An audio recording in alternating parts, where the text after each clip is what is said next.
China is known for its extraordinary military strategy. Various kinds of ruses were used in order to strengthen the military of the Bamboo Curtain country. One of them is when China is trying to have an aircraft carrier that can later become a mid-sea base. As a big country and ambitious to compete with the United States in all sectors, ownership of aircraft carriers for China is a must. This is in line with the aspirations of the People's Liberation Army Navy, Plan Al-China, to realize the Blue Water Navy as an aggressor force. Like it or not, the Bamboo Curtain country must immediately have an aircraft carrier to compete with the giant power of the US Navy, but the country's engineers do not have the expertise to build an aircraft carrier. So in 1998, Plan's business began to explore how to have and at the same time have the technology to make aircraft carriers. The Plan later learned that in 1992, the Soviet Union through their shipyard Nikolaev South Shipyard built an aircraft carrier named Varyag. However, the Varyag program was soon discontinued due to lack of funds and the dissolution of the Soviet Union. Then the authority and subsequent stewardship of Varyag was given to Ukraine. Even though at that time the work on Varyag was 70% complete, but because the program was stopped, the aircraft carrier was like a floating scrap metal. Eaten rust without ownership. Ukraine then tried to sell the Varyag, but whoever would buy it could not make the carrier operational and military use. Knowing that there was a new but abandoned aircraft carrier, the Plan started looking for ways to bring Varyag to China. But everything becomes a dilemma because the Ukrainian side does not want to sell the Varyag to China because of the country's ambition to have an aircraft carrier for military purposes. So the Plan then launched a ruse to get the mothership.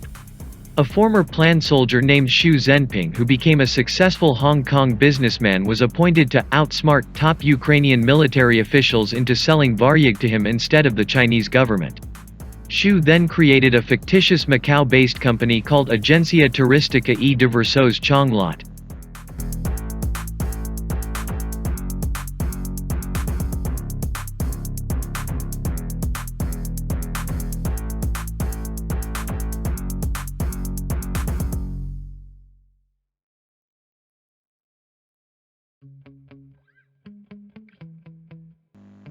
Xu said the agency was a travel agency, entertainment and so on.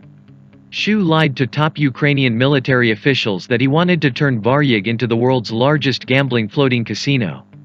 But it still took a long time for Xu to lobby the top brass of the Ukrainian military to sell him Varyag. In fact, he even sent bottles of typical Chinese liquor, erguoto, and drunkenly with top Ukrainian military officials to carry out his ambitions. Xu's lobby was successful, with the Ukraina agreeing to sell the complete Varyag along with the aircraft carrier technology to China for $20 million (Rp 284 billion), a very small sum for the Bamboo Curtain country. Then in 2000, Varyag was towed by ship bound for China. It took 2 years to get Varyag to his new home because he had to get a permit when crossing the seas of other countries. On March 3, 2002, the ship arrived at the Dalian shipyard, China. From then on, Varyag was diaprekla to restore its true function as a combat aircraft carrier. Now after 16 years, Varyag has officially changed its name to Liaoning, which strengthens the Chinese Navy, and the country now has the ability to build its own aircraft carrier.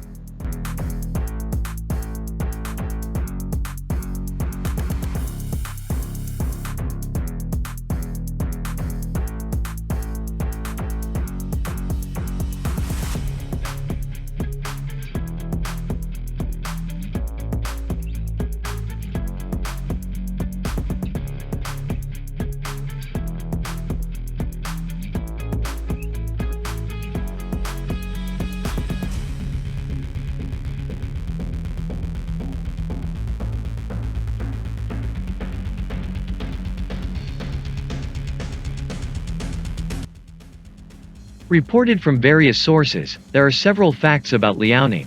First Soviet-made ship. After the dissolution of the Soviet Union in 1991, Ukraine sold the aircraft carrier Kuznetsov.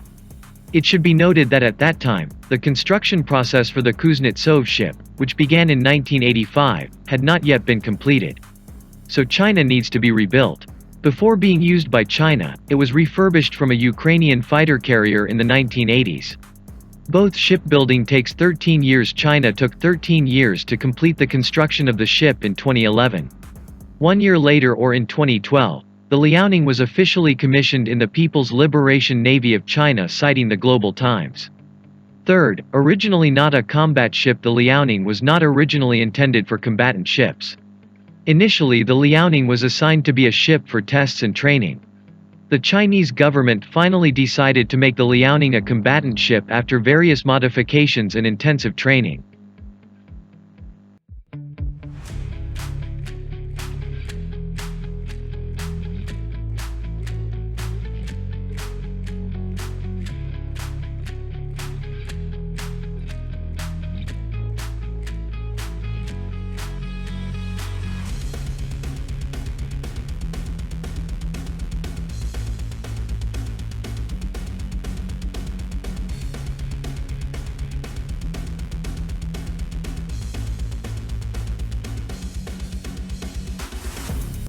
Fourth, has old-school aircraft launcher technology as an aircraft carrier. The Liaoning serves as a mobile airstrip for Chinese aircraft or helicopters.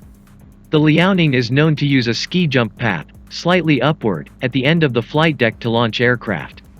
The technology is considered relatively older than the slingshot technology favored by the United States Navy.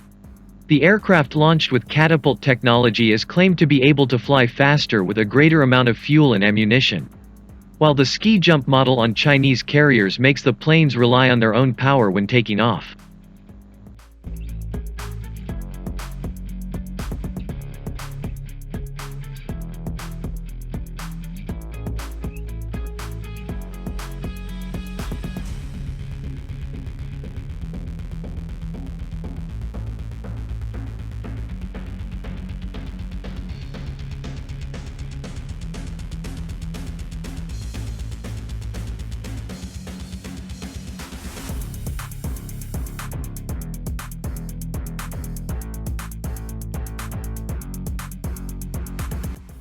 Fifth, just completed longest Chinese Navy training session. China's People's Liberation Navy, PLA, said the Liaoning had just returned to its port base in Qingdao at the end of April after conducting nearly a month of training. The PLA said this exercise was the longest training session conducted by the Chinese Navy. The carriers Liaoning and Shandong play an important role in uniting China with Taiwan, according to Global Security. JNP, Mike.